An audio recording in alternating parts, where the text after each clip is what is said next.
बच्चों अब तक हमने लीव्स के बारे में ये डिस्कस किया कि लीव्स जो है खाना बनाती है किसका, सारे प्लांट्स में अगर कोई खाना बनाता है तो वो होती है उनकी लीव्स। ओके, और मैंने लास्ट क्लास में भी बताया था, आज की क्लास में भी डिस्कस किया और अभी वापस बताना चाहूँगा कि ये लीव्स के इम्पॉर्टेंट पार्ट्स है जिसमें एक्सिल, वेन्स, टिप, ब्लेड और पेट्यूल मैंने आपको बताया था कि याद रखने लायक है। एक्सिल क्या होता है?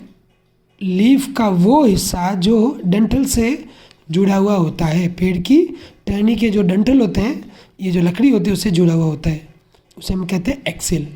स्टाइपुल उसके पास वाला एक जगह और होती है।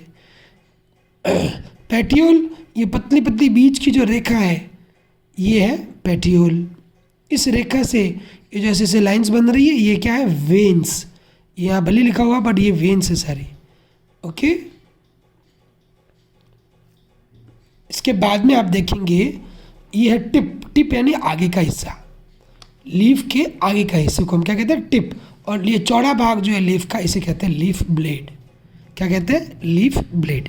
ओके, अब ये तो हो गया इसका डिस्कशन पूरा। अब मैं प्लांट्स के दूसरे पार्ट्स के बारे में जो चैप्टर 10 में हम डिस्कस करेंगे वो बताऊंगा। प्लांट्स के ये पार्ट्स आपने फर्स्ट में भी पढ़े हैं, हम वापस उसे समझते हैं। देखें, दीज आर रूट्स, ये बीच का भाग है, इसे कहेंगे स्टेम। स्टेम, रूट्स और ऊपर के जो प्लांट्स के लीव्स, फ्रूट्स और फ्लावर्स है उन दोनों के बीच का एक पाइप है एक तरह का, जो सारा खाना और पानी ऊपर नीचे और हवा ऊपर नीचे सप्लाई करने का काम करता है। ठीक है, इसके कारण ही प्लांट सीधा खड़ा रह सकता है। अब हम बाकियों के बारे में जो यहाँ डिटेल लिखी हुई है ये पढ़ते हैं। पहला देखो, produces food for a plant. कौन प्लांट की फूड बनाता है? कौन प्लांट का खाना बनाता है? Yes, leaves. तो यहाँ पे या तो लीफ लिखोगे या लीव्स, LEAF, लीफ, या LEAVES, लीव्स। लीफ है सिंगुलर, लीव्स है प्लूरल। यहाँ पे देखो स्पेलिंग लिखी हुई है इसकी। फिर प्रोड्यूसेस सीड्स। सीड्स किस में होते हैं? कौन बनाता है? फ्लावर्स बनाते हैं, तो इधर लिखेंगे फ्लावर्स। सेकंड नंबर में क्या आएगा? Flowers. Holds the plant in the ground. Anchors यानी ये नीचे जमीन में पकड़ के रखता है प्लांट को। कौन रखता है? रूट्स। तो थर्ड में है रूट्स, यहाँ लिखेंगे रूट्स, ROOTS, रूट्स। स्पेलिंग सब यहाँ लिखी हुई है, मैं जानबूझ के यहाँ पे नंबर लिख रहा हूँ, आप नंबर लिख लीजिएगा पहले और फिर स्पेलिंग लिख दीजिएगा। चौथा नंबर, फोर्थ नंबर पे क्या है? प्रोड्यूसेस अ ब्लॉसम, यानी फूल के लिए शुरुआती जो बेबी होता है उसे हम कहते हैं बड, BUD, बड। जैसे ये बड है और ये भी बड है। फूल का छोटा बच्चा मानो, एक तरह से छोटा छोटा होता है एकदम, बड्स। फिर आता है fruits, protect the seeds and help the seeds with dispersal, यानी फूड जो है, फ्रूट्स के अंदर आपने देखा है क्या होता है? बीज होता है। वो बीज जो है उसको प्रोटेक्ट करने के लिए फ्रूट, प्लांट्स क्या बनाते हैं अपने लिए? फ्रूट बना देते हैं, और फ्रूट के अंदर सीड्स जमा हो जाता है आराम से, ख़राब भी नहीं होते वो सीड।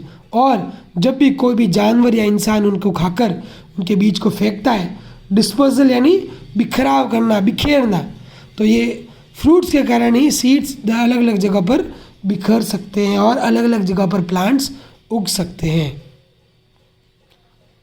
देखो, प्लांट्स दो तरीके से उगाए जाते हैं, या तो हम खुद उगाते हैं और या प्रकृति, नेचर अपने आप उगाता है। जब तेज़ हवा आती है, बारिश होती है, तो जब ये फ्रूट्स टूट कर बिखर कर अंदर से सीड्स जहाँ जाती है वो सीड्स वहाँ वो उगा देते हैं।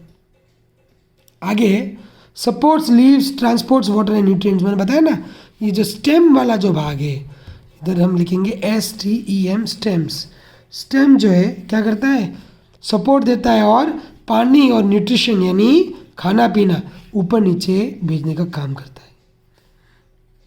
ओके, तो ये सारे हमने पार्ट्स ऑफ प्लांट सीखे और लास्ट में देखें आप फिर से यहाँ पे देखो रूट्स के 2 काम बताए। एक काम क्या है रूट्स का, ज़मीन में पकड़ बना के रखना। जैसे ये पेंसिल है, इसको अगर मैं खड़ा करूँ तो क्या रह सकता है? नहीं रहेगा। देखो है, पेड़ में भी तो इसी तरह की स्टेम होती है पौधों में, तो ये क्यों नहीं रह रहा है? क्योंकि नीचे इसके क्या नहीं है, रूट्स नहीं है। रूट्स अगर सॉइल में डाल देवे तो वो अच्छे से होल्ड करके रखेगी। और साथ में रूट्स का काम क्या होता है? Absorbs water and nutrients from soil. Soil मिट्टी में अगर खाना है तो वो ऊपर पहुंचाने का काम करती है, न्यूट्रिशन। और पानी को सोखते, हम पानी कहाँ पिलाते हैं? नीचे। तो ये पानी ऊपर खींचकर एब्जॉर्ब करके, यानी एब्जॉर्ब यानी सोखना, सोख कर ऊपर ले जाने का काम कौन करती है? रूट्स करती है। तो 7th में भी क्या लिखना है आपको? रूट्स लिखना है। 3rd में और 7th में दोनों में रूट्स आएगा। ओके, तो ये आपको अपनी टेक्स्ट बुक में पहले इतना करना है और ये सारे रीड करने हैं एक बार। अगली क्लास में हम इसके बारे में और डिस्कस करेंगे। Thank you.